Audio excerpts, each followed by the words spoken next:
Hi, ఎలా ఉన్నారు? ఈరోజు నేను వినాయకుడికి చేసుకునే ప్రసాదాల రెసిపీని మీకు చూపిస్తానండి. ఒకే పిండితో చాలా ఈజీగా చాలా త్వరగా ఈ ప్రసాదాలని ప్రిపేర్ చేసేసుకోవచ్చు. అయితే ప్రాసెస్ చూద్దామా? ముందుగా ఒక కళాయి తీసుకుని దానిలోకి 1 కప్పు వాటర్ని యాడ్ చేసుకోండి. 1 టేబుల్ స్పూన్ పంచదార, కొద్దిగా ఉప్పు, 1 టేబుల్ స్పూన్ నెయ్యి తీసుకోండి. నెయ్యి వేసుకోవడం వల్ల పిండి ఉండలు కట్టకుండా ఉంటుంది. అలాగే పంచదార ఉప్పు తీసుకోవడం వల్ల పిండి చప్పగా ఉండకుండా చాలా టేస్టీగా ఉంటుందండి. అయితే ఈ వాటర్ బాగా ఇలా బాయిల్ అవనివ్వండి. అప్పుడు స్టవ్ ఆఫ్ చేసేసుకుని 1 కప్పు బియ్యం పిండిని యాడ్ చేసుకోండి.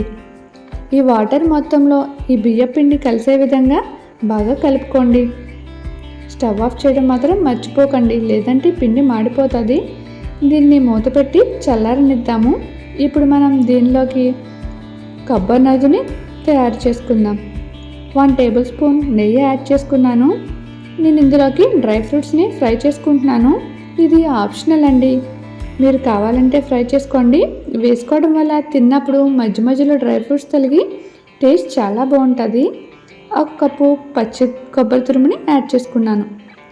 దానిలోకి 1/4 కప్పు బెల్లాన్ని కూడా తీసుకున్నాను. ఈ బెల్లం కరిగే వరకు మంటని మీడియం ఫ్లేమ్లో పెట్టుకుని ఇలా కలుపుతూ ఉండండి. పచ్చి కొబ్బరి తీసుకున్నాను కాబట్టి వాటర్ ఏమీ యాడ్ చేయనవసరం లేకుండా బెల్లం మొత్తం కరిగిపోతుంది. అదే ప్లేస్లో మీరు ఎండు కొబ్బరిని తీసుకుంటే కాస్తంత వాటర్ యాడ్ చేసుకుని ఇలా నవజం ప్రిపేర్ చేసుకోవాలి. అలాగే లాస్ట్లో 1/2 టేబుల్ స్పూన్ యాలకుల పొడి కూడా యాడ్ చేసుకుని స్టవ్ ఆఫ్ చేసేసుకోండి. ఇప్పుడు మనం ముందుగా ఉడకబెట్టి ఉంచుకున్నాం కదా బియ్యం పిండిని, ఆ పిండిని మొత్తాన్ని బాగా ఇలా కలుపుకోండి. చపాతీ పిండిలాగా ఒక ముద్దగా అయ్యే వరకు ఈ పిండి మొత్తాన్ని కలుపుకోండి. కాస్త గోరువెచ్చగానే ఉంటుంది, ఏమీ కాదు. ఇలా చూడండి, ఇలా ముద్దగా కలుపుకుంటే సరిపోతుంది. ఇప్పుడు దానిలోంచి మనం కొద్దిగా పిండిని తీసుకుని మనకి పూర్ణం కుడుములకి, గజ్జికాయలకి, మోదకాలకి సెపరేట్గా ఉండలు చేసుకోండి. గజ్జికాయలకైతే కాస్త పెద్దగా ఉండలు చేసుకున్నాను. ఈ పిండితో మొత్తం నాకు అన్నీ 5 వచ్చినాయి అండి. 5 అట్లకైతే కరెక్ట్గా ఈ పిండి మొత్తం సరిపోయింది. 5 పూర్ణం కుడుములు, 5 మోదకాలు, 5 గజ్జికాయలు. ఇప్పుడు నేను ముందుగా పూర్ణం కుడుములు ఎలా ప్రిపేర్ చేసుకోవాలో చూపిస్తున్నాను.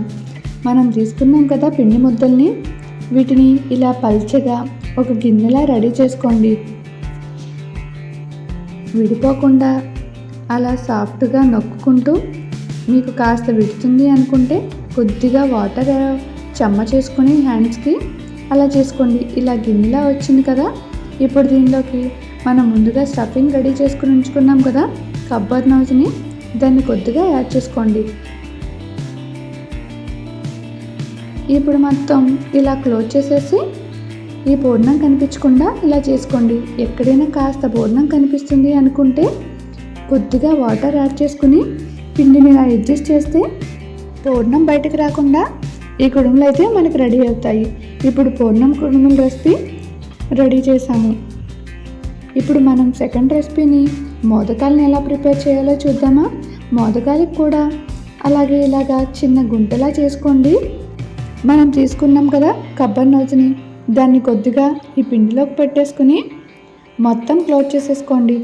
పైన కాస్త పిండి ఇలా ఉండేటట్టు చూసుకుని, మన దగ్గర మోదకానికి పైన డిజైన్ చేసేది లేకపోతే పొడిపిండిలో స్పూన్ని పెట్టుకుని ఒకసారి ఇలా నాట్లు పెట్టుకుంటే పైన గీతల్లా వచ్చి మోదకాలు మనకి అందంగా కనిపిస్తాయి. ఇప్పుడు మన థర్డ్ రెసిపీ గజ్జికాయలు ఎలా ప్రిపేర్ చేయాలో చూద్దామా. గజ్జికాయల పిండిని చేతితో వత్తే కంటే ఇలా ప్లాస్టిక్ కవర్ తీసుకుని దాని మీద కొద్దిగా వాటర్ యాడ్ చేసుకుని పిండి మొత్తాన్ని ఇలా పల్చగా అయ్యే వరకు ఒత్తుకోండి. ఇలా ఒత్తుకోవడం వల్ల మనకి గజ్జికాయలకి బోత్ సైడ్స్ కవర్ అయ్యి నీట్గా వస్తుందండి. మీ దగ్గర విస్తరాకు ఉన్నా సరే విస్తరాకులో ఒత్తుకుంటే సరిపోతుంది. చేతితో ఒత్తడం వల్ల పిండి అంత పల్చగా రాదు, గజ్జికాయలు అంత నీట్గా కూడా రావు. ఇప్పుడు స్టఫింగ్ కోసం కొద్దిగా కొబ్బరి నూనె తీసుకుని ఇటు సైడ్ని కవర్ చేస్తూ టర్న్ చేసుకోండి. అలాగే ఎడ్జెస్ నుంచి బయటకు రాకుండా ఈ 2 ఎడ్జెస్ ఇలా నొక్కుతూ పిండి మొత్తాన్ని కలిసే విధంగా కలుపుకోండి. అంతేనండి, మనకి వినాయకుడికి ఎంతో ఇష్టమైన పూర్ణం కుడుములు, మోదకాలు, గజ్జికాయలు ప్రిపేర్ చేసాం కదా. ఇప్పుడు వీటిని మనం కుడుములు ఉడికించుకున్నట్టే ఆవిరి పట్టి ఉడికించుకోవాలి. ఒక ఇడ్లీ రేక్ తీసుకుని దానిలో వీటన్నిటినీ అరేంజ్ చేసుకుని ఇలా ఉడికించడం వల్ల టేస్ట్ చాలా బాగా వస్తుందండి. వీటన్నిటినీ పెట్టుకుని ఇడ్లీ పాత్రలో కొద్దిగా వాటర్ యాడ్ చేసుకుని ఒక 10 మినిట్స్ ఉడికనిస్తే సరిపోతుంది. ఇప్పుడు ఇవి బాగా చల్లారాక మనం ఒక ప్లేట్లోకి తీసుకుని దేవుడికి నైవేద్యంగా పెట్టేసుకోవచ్చు. అలాగే చాలా టేస్టీగా, చాలా హెల్దీ అయిన రెసిపీ అండి. ఎటువంటి ఆయిల్ అవి ఏమి యూజ్ చేయం కాబట్టి చాలా టేస్టీగా ఉంటుంది. ఈ వినాయక చవితికి మీరు కూడా మీ ఇంట్లో ఈ రెసిపీస్ని ట్రై చేయండి. నా వీడియో చూసినందుకు చాలా థ్యాంక్ యూ సో మచ్ అండి. Please like and subscribe my channel.